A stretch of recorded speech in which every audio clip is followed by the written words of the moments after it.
देव तारी त्याला कोण मारी. खूप जणांनी ऐकलं असेल की ज्याला देव तारतो ना त्याला कोणीच मारू शकत नाही. आणि खूप जणांनी हेही ऐकलं असेल की देव बांधले जातात, देव देवस्की हा प्रकार असतो, भाणामती प्रकार असतो, कर्णीबाधेचा प्रकार असतो, काळ्या जादूचा प्रकार असतो, तंत्र मंत्र जादू टोणे हे सगळे वेगवेगळे प्रकार असतात. प्रत्येकाने ऐकलेलं असतं आणि प्रत्येकाला ती एकच भीती मनामध्ये सतत असते की माझ्यावर कोणीतरी काहीतरी करतंय आणि ते जे करतंय हे फार महत्त्वाचं असतं. तर मंडळी, आजचा इतका सुंदर आणि रहस्यमयी असा हा टॉपिक आहे. त्यासाठी व्हिडिओ सगळ्यांनी शेवटपर्यंत पाहायचा आहे. तत्पूर्वी मिस्टिकल एरा या माझ्या चॅनलमध्ये माझ्या सर्व लाडक्या व्ह्यूअर्सचं अगदी मनापासून स्वागत आहे. तुम्ही छान असाल, मस्त असाल आणि माझे व्हिडिओ पाहत असाल. सर्वात प्रथम मंडळी, की जे विषय आज जो मी घेऊन आलेली आहे, एक तर नितांत आणि खूप सगळ्यांना आवडणारा विषय आहे. कारण कुठे ना कुठे प्रत्येकाच्या मनात कुठे ना कुठे हे दडलेलं असतं की माझ्यावर कोणी काहीतरी करतंय, त्यामुळे माझी प्रगती थांबलेली आहे, त्यामुळे माझे सगळ्या गोष्टींना कुठे ना कुठे एक वेगळ्या पद्धतीचं वळण येते, माझी नाती चांगली नाही आहेत, माझ्याकडे पैसा टिकत नाही आहे, मी कर्जबाजारी झालो आहे. तर ह्या ज्या गोष्टी आहेत ना मंडळी, तर ह्या सगळ्या गोष्टीतून बाहेर पडण्यासाठी ना आज मी खूप सुंदर असा उपाय तुमच्यासाठी घेऊन आलेली आहे. म्हणजे जो कोणी काही करत असेल त्या गोष्टीकडे जर एकाग्र नजरेने, एकाग्र मनाने आणि विचारांमध्ये जरी त्या गोष्टी आपण ठेवल्या ना, तर एक लक्षात ठेवा की जिथे प्रॉब्लेम आहे तिथे सोल्युशन पण आहे. कारण जेव्हा आपल्याला असं वाटत असतं की कोणीतरी काहीतरी करते आणि म्हणून माझी कामं बिघडत आहेत, याचा अर्थ असा होतो मंडळी की तुम्हाला तुमच्या कामावर एक तर विश्वास नाही, दुसरा तुम्हाला स्वतःवर विश्वास नाही आणि तिसरं तुम्हाला तुमच्या भक्तीवर, तुमच्या देवांवर विश्वास नाही. आणि जेव्हा असं घडतं ना तेव्हा करणाऱ्याला आणखीन मजा येते आणि तो ते सगळं करतो. थोडा वेळ आपण हे बाजूला ठेवू की कोणीतरी काहीतरी करते, पण तुम्ही आधी हे समजून घ्या की कोणीतरी काहीतरी केव्हा करतं. एक तर कोणीतरी तुमच्यावर जळतंय, बरोबर, कोणाला तरी खतखततंय तुमचं यशस्वी होणं. दुसरी गोष्ट की एखादा असा असू शकतो की तो पहिल्यापासून विनाकारण आपल्यावर जेलस असतो, अशी व्यक्ती असू शकते. तिसरा असा असतो की ज्याला तुम्ही दुखावलेलं असतं पण तुम्हाला कळलेलं नसतं की तुम्ही त्याला दुखावलेलं आहे. किंवा असंही होऊ शकतं की जाणून बुजून पण दुखावलं गेलं असेल, त्याचा इगो हर्ट केला गेला असेल, म्हणूनही हे घडू शकतं. तात्पर्य आपल्याला काढायचं नाहीये, कारण तात्पर्य काहीही असू शकतं. महत्त्वाचं हे आहे की कोणीतरी काहीतरी करते, म्हणजे कोणीतरी काहीतरी करतंय हे 100% केव्हा सिद्ध होतं किंवा 100% ते तुमच्यावर केव्हा येतं, जेव्हा तुम्ही त्या गोष्टीला मानायला लागता, जेव्हा तुम्ही ठरवता की कोणीतरी काहीतरी करते, म्हणजे तुम्ही त्या गोष्टींना ॲक्सेप्ट केलं, तुम्ही त्या गोष्टींना वाट मोकळी करून दिली की तुम्ही करताय आणि आम्ही ते समजतोय, तुम्ही आमच्यावर काहीतरी करताय, म्हणजे तुम्ही तुमचा ऑरा आहे ना ब्रेक केला, तुम्ही तुमचा विश्वास ब्रेक केला, तुम्ही तुमची भक्ती, तुमच्या उपासना सगळ्यांवर पाणी टाकलं. थोडक्यात काय की जेव्हा तुम्ही ठरवलंय ना की कोणीतरी काहीतरी करते, तर ते करणाऱ्याला तर 100% यश येणारच. कारण सबकॉन्शियसली तुम्ही मान्य केलंय ना की कोणीतरी काहीतरी करते, म्हणजे जे करणारा आहे ना त्याच्या त्या कामाला यश कुठेतरी तुम्ही मिळवून दिलेत. आणि ह्या सगळ्या गोष्टींना थांबवण्यासाठी सर्वात प्रथम आहे ना मनाशी ठरवून टाका की माझ्यावर कोणी काही करू शकत नाही. मान्य करू नका की कोणीतरी तुमच्यावर काहीतरी करत आहे. करणाऱ्याला वाटा मोकळ्या करून देऊ नका. तुम्ही ठरवा की कोणी माझ्यावर काहीच करू शकत नाही. कारण मी माझ्या स्वतःमध्ये एक आर्मी आहे, मी माझ्या स्वतःमध्ये एक अशी शक्ती आहे की माझ्यावर कोणी काहीही करू शकत नाही. माझा कुठल्याही पद्धतीची हिंमत कोणी हरवू शकत नाही, मला कोणी मागे टाकू शकत नाही, कारण माझा तो भगवंत माझ्याबरोबर आहे. इतका विश्वास जरी तुम्ही स्वतःवर ठेवलात आणि त्या भगवंतावर ठेवलात ना, तुम्ही पहा तुमचं कोणी काहीही वाकडं करू शकत नाही. सर्वात प्रथम तुम्ही मान्य करू नका की तुमच्यावर काहीतरी करतंय, कोणीतरी काहीतरी करतंय. आता एक गोष्ट अशी असते ना की जेव्हा एखादी व्यक्ती आपल्यावर काहीतरी करत असते, बघा, एक आणखीन तुम्हाला एक सांगते, की बरेच अंधश्रद्धा निर्मूलनवाले असेच म्हणजे फिरत असतात. त्यांना काही कामधंदे नसतात. त्यांना सगळं काहीतरी गोष्टींमध्ये कुठेतरी खडे टाकायची सवय असते. तो विषय बाजूला ठेवूया आपण सध्या, की अंधश्रद्धा निर्मूलन किंवा अंधश्रद्धा काय म्हणतात ना, जे काही असेल ते ज्यांना वाटत असेल ती लोक बाजूला ठेवूया. सर्वात प्रथम एक लक्षात ठेवा, की जिथे चांगल्या शक्ती आहेत तिथे वाईट शक्ती पण आहेत. भगवंत आहे, बरोबर, हे आपण मानतो. भगवंताच्या विपरीत बाकी गोष्टी पण आहेत, हेही आपल्याला मानलं पाहिजे. एक लाईट जिचं कनेक्शन घेण्यासाठी आपल्याला नेगेटिव्ह आणि पॉझिटिव्ह दोन्ही वायरी त्याच्यामध्ये लागतात, दोन्ही तारा त्याच्यामध्ये लागतात. मग तिथे जर लाईट येण्यासाठी ह्या 2 तारा लागतात, सायंटिफिकली प्रूव्हन आहे. मग तिथे प्रत्येक शक्ती मागे, त्या कॉस्मिक एनर्जी मागे पण वाईट आणि चांगल्या अशा दोन्ही प्रकारच्या शक्ती काम करत असतात. त्यामुळे जी लोक नाही मानत या गोष्टींना, कळलं ना, त्यांना कोणी विचारत पण नाही, त्यांना कोणी विचारायला गेलं पण नाही की तुम्ही मानता की नाही मानता. तेच उगाच सगळीकडे नाकं खूप असतात, तर त्यांना खूप सूद आहेत. ठीक आहे. आणि माझ्या कमेंटवर जर कोणी येऊन काही कमेंट अशा केल्या ना काही लोकांनी, तर त्यांना तिथेच उत्तरं मिळतील बरोबर. मग त्यांची बरोबर मी काशी करेन. तर मला एकच सांगायचं आहे, की जेव्हा तुम्ही मान्य करता की वाईट कोणीतरी आपल्या वाईटावर आहे आणि कोणीतरी आपलं वाईट करते ना, त्या क्षणापासून तुमचं वाईट होणं चालू होतं. कारण तुम्ही मान्य केलेत. आणि चांगली शक्ती आणि वाईट शक्ती ह्या गोष्टी दोन्ही ह्या जगामध्ये आहेत. कारण आपण रामायण मानतो, आपण महाभारत मानतो, आपण त्या दैवी अलौकिक शक्तीला मानतो. त्याच्यामुळे आपल्यावर कोणीतरी काहीतरी करतंय हे तुम्ही मान्य करू नका. त्या शक्ती आहेत, त्या शक्तींना असू देत. जो कोणी तुमचं वाईट करतंय आणि तुम्ही मान्य नाही केलं तर त्याचं त्याच्याकडे परत जाईल. त्याच्यामुळे मान्य करणं ही तुमची मोठी घोडचूक होते. ते मान्य करू नका. स्वतःच एक संरक्षण घ्या मात्र. आलं लक्षात? आम्ही ऑकल्टिस्ट नेहमी आमचं संरक्षण कायम असतं, आम्ही घेतो.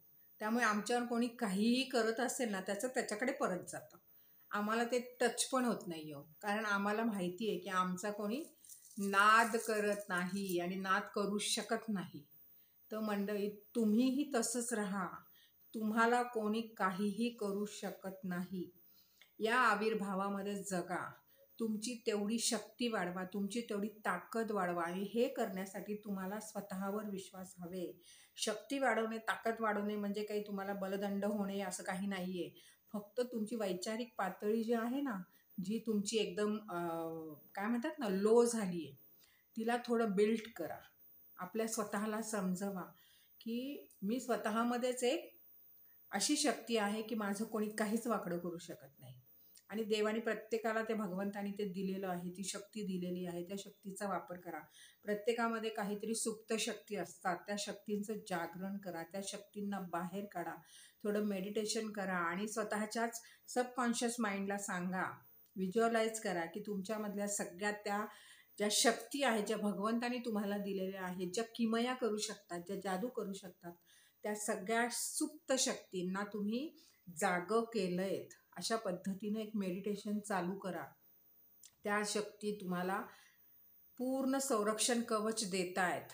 तुमच्या एंजल्स, तुमचे देवदूत जे तुमच्या बाजूला आहेत, जे देवाने तुमच्या बरोबर दिलेले आहेत, ते तुमच्यासाठी काम करतायत. ते तुम्हाला संरक्षण देतील. आणि जर ह्या सगळ्यावरही विश्वास नसेल ना मंडळी, तर खूप छान आणि सोपा असा उपाय सांगते, की घराच्या बाहेर काळ्या फडक्यामध्ये तुरटी लावा. घराच्या बाहेर बरोबर मधोमध तुरटी लावायची आहे. आपल्या घरात नेगेटिव्हिटी असेल तर आपण घराच्या आतमध्ये लावतो. पण आपल्याला जर हा वाटत असेल असं की कोणीतरी आपल्या वाईटावर आहे, तर आपल्या घराच्या बाहेर दरवाजाच्या मधोमध आपल्याला तुरटी लावायची आहे. आणि ती जी तुरटी आहे ती काळ्या फडक्यात बांधायची आणि बरोबर मधोमध लावायची आहे. मग तिच्याकडे बघायचं पण नाही, येता जाता काही गरज नाही, तिच्या खालनं फक्त यायचं जायचं.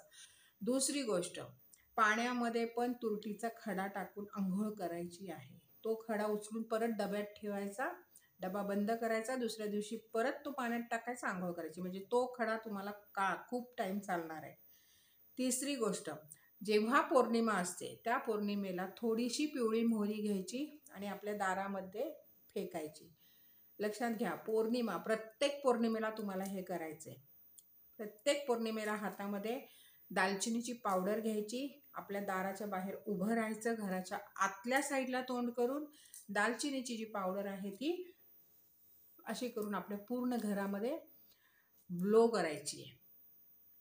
आणखीन एक उपाय, जेव्हा तुम्हाला वाटतं की मन धडधडतंय, खूप नेगेटिव्हिटी माझ्या आजूबाजूला आहे, अशा पद्धतीने जर तुमच्या मनामध्ये कुठल्या शंका कुशंका अशा येत असतील ना, तर त्या क्षणाला ठरवून टाकायचं, मनाला सांगायचं की माझं कोणी काहीही बिघडवू शकत नाही. घरामध्ये सदैव, ज्यांच्या घरामध्ये सदैव पूजा अर्चा, पोथ्या वाचणं, उपासना, सदैव जप, सगळ्या गोष्टी घडत असतात ना, त्या घरामध्ये कोणी त्या घराचं वाईट करू शकत नाही. कळलं? दारातनंच त्या गोष्टी परत जातील, त्या माणसापर्यंत पोहोचणारच नाहीत. आणि सेज म्हणून एक वनस्पती असते, तुम्हाला ॲमेझॉनला पण ती वनस्पती मिळेल. पण मी एक सांगते मंडळी, कुठल्याही ऑनलाईनमध्ये ह्या अशा गोष्टी घ्यायच्या नसतात, कारण काहीही गॅरंटी नसते की त्या तुम्हाला मिळतील. तुम्ही समजून जा, मला बोलायचं नाही आहे, कारण खूप दुर्मिळ अशा वनस्पती आहेत ह्या वनस्पती तुम्हाला मिळल्या जातात, किंवा कुठे जिथे मिळतात, जिथे तुम्हाला विश्वास आहे अशा ठिकाणाहून घ्या. पण कुठेही ऑनलाईन स्टोअरमधनं ह्या घेऊ नका. जिथे तुम्हाला वाटतं की ही वनस्पती मी घेऊ शकतो, तिथेच त्या वनस्पती घ्या आणि त्याचा धूर घरामध्ये करा. सेज ही अशी वनस्पती आहे की जी कुठल्याही नकारात्मक शक्तीला आपल्या घरातनं, आपल्या आयुष्यातनं बाहेर काढू शकते. इतकी ताकद त्या वनस्पतींमध्ये आहे. वारंवार त्या वनस्पती घरामध्ये जाळा. रोज रात्री झोपण्याच्या आधी आपल्या घरामध्ये 2 लवंग, 1 कापूर रोज जाळा. रोज जाळणं चालू करा. रोज जाळणं चालू करा. घरामध्ये पूजा अर्चा, व्रत वैकल्य, उपासना, मांगल्य सगळं पवित्रता राखा. घरामध्ये हे सारखं तुमच्या चालू देत. आणि सर्वात महत्त्वाचं की तुमच्या घरामध्ये उपासना जेव्हा तुम्ही करत नसाल, तुम्हाला वेळ मिळत नसेल, तर आपल्या घरामध्ये जोरजोरात अगदी कुठल्याही यूट्यूबवर काहीही मस्त अशा उपासना, स्वामींच्या तारक मंत्र, स्वामींचे अष्टक किंवा गुरुचरित्राचा 16वा 18वा असा काहीही अध्याय, हे सगळं चालू ठेवायचं. एखादा जप चालू ठेवायचा आपल्या घरामध्ये. आणि जेव्हा आपल्याला असं वाटतं ना की काहीतरी करायला हवे पण करता येत नाहीये, अशा वेळेस यूट्यूब हे एक खूप छान असं आपल्याला सोशल नेटवर्कने दिलेलं ॲप आहे की ज्याच्यावर तुम्हाला हवे ते तुम्ही लावू शकता. हनुमान चालीसा, राम रक्षा आपल्या घरामध्ये सदैव लावत जा. कारण म्हणायला वेळ नसेल, काहींना म्हणायला येत पण नाही, तर अशा वेळेस हे लावायचं घरामध्ये. एखादा जप चालू ठेवायचा स्वामींचा किंवा दत्त महाराजांचा. गायत्री मंत्र मात्र संध्याकाळी तुम्ही लावू नका. उतारा नेहमी करायचा, मग पौर्णिमा असू दे किंवा अमावस्या असू दे, उतारा कायम करायचा. पौर्णिमेला उतारा काय करायचा, पौर्णिमेचा उतारा सांगते. अमावस्येचे बरेच उतारे माझ्या अमावस्येच्या व्हिडिओमध्ये आहेत. तर पौर्णिमेचा उतारा असा हवे की लाल मसूर घ्यायचा. लाल मसूर, त्याच्यावर 1 लिंबू ठेवायचा. वाटीमध्ये लाल मसूर, त्याच्यावर 1 लिंबू ठेवायचा. 5 कापूर घ्यायचे आणि वाटीमध्ये ते सगळं ठेवायचं.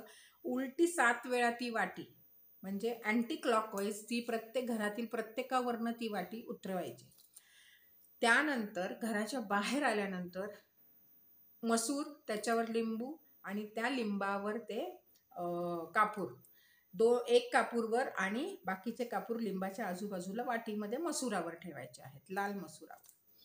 मसुराची जी लाल डाळ असते ना, ती बोलतीये मी, काळी नाही, लाल डाळ. सगळे कापूर तिथे ठेवले की वरचा कापूर आहे तो पेटवायचा. आपोआप खालचे कापूर त्या यानी पेटतील. आणि जर नाही पेटले तर तुम्हाला ते कापूर पण जाळायचे आहेत. बरं, ते कापूर जळल्यानंतर पूर्णपणे ते सगळं एका काळ्या फडक्यात तुम्हाला ओतायचं आहे. ते फडकं गठ्ठ गाठ मारायची आहे. 4 रस्त्याला जायचं आहे आणि तिथे ते जे गाठ मारलेलं ते गाठोडं आहे ते जोरात आपटायचं आहे आणि मागे वळून न पाहता तुम्हाला घरी निघून यायचं आहे. हातपाय तोंड धुवायचे, देवासमोर उभं राहायचं, नमस्कार करायचा आणि मगच झोपायला जायचं. उतारा तिथे करून आल्यावर रस्त्यात कुणाशी बोलायचं नाही, काही नाही, डायरेक्ट मागे वळून न पाहता आपल्याला घरी यायचं. एकदम सुंदर आणि छान उपाय आहे हा. उतारा अप्रतिम प्रभावी उतारा दिलेला आहे. तर मंडळी, मी एकच सांगू इच्छिते की जेव्हा कोणी काही करतंय तर कोणी काहीच करू शकत नाही. हे भाव मनात ठेवा. कोणी काहीही करणार नाही आणि जर कोणी करतंय तर ते तुमच्यापर्यंत पोहोचणार नाही. साधा, सरळ, सुंदर असा जो उपाय आहे तो मी तुम्हाला दिलेला आहे. स्वतःवर विश्वास ठेवा, स्वतःच्या भगवंतावर विश्वास ठेवा आणि स्वतःच्या उपासनेवर विश्वास ठेवा. त्या आत्म्यावर विश्वास ठेवा जो आत्मा तुम्हाला मिळालेला आहे. आणि खंबीरपणे संरक्षण घ्या. जमलंच तर सगळ्यांनी ब्लॅक अगेट्स म्हणून एक क्रिस्टल येतो तो नक्की घालावा. त्याला सुलेमानी हकीक म्हणतात. त्याचं नाव जरी ते असेल सुलेमानी वगैरे तरी पण संरक्षण करणारा असा तो क्रिस्टल आहे. त्याला ॲक्च्युअलमध्ये ब्लॅक अगेट्स म्हणतात. काळ्या कलरचा तो क्रिस्टल असतो. शंकराच्या डोळ्यांप्रमाणे त्याच्यावर एक डिझाईन असते. तुम्ही पाहू शकता. हे पहा, शंकराच्या डोळ्यांप्रमाणे त्याच्यावर एक वेगळ्या पद्धतीची अशी डिझाईन असते. माझ्या हातात तुम्हाला हा सदैव दिसेल. मी सदैव हा घालते. हा क्रिस्टल तुम्हाला तुमच्या डाव्या हातात घालायचाच आहे आणि इतका ऑथेंटिक असा हा क्रिस्टल आहे ना. हाच क्रिस्टल वापरला पाहिजे. अशाच पद्धतीचा तुम्हाला मिळाला पाहिजे. तुम्ही कुठूनही घ्या पण हा क्रिस्टल नक्की घाला. ज्यांना हे सगळे मनामध्ये विचार येतात त्यांनी नक्की घालावा. ज्यांना माझ्याकडून हवे त्यांनी मेसेज करावा. डिस्क्रिप्शनमध्ये माझा नंबर, माझी वेबसाईट सगळं असतं. तिथे तुम्ही मेसेज करा. तिथे तुम्हाला प्रत्येक गोष्ट मिळेल. आणि त्यांना वेबसाईटवर नसेल जायचं त्यांनी मला डायरेक्टली माझा फोन नंबर डिस्क्रिप्शनमध्ये असतो त्याच्यावर मेसेज करावा. डायरेक्ट फोन नाही करायचा आहे, मला मेसेज करा. मी त्याची उत्तरं नक्की देईल.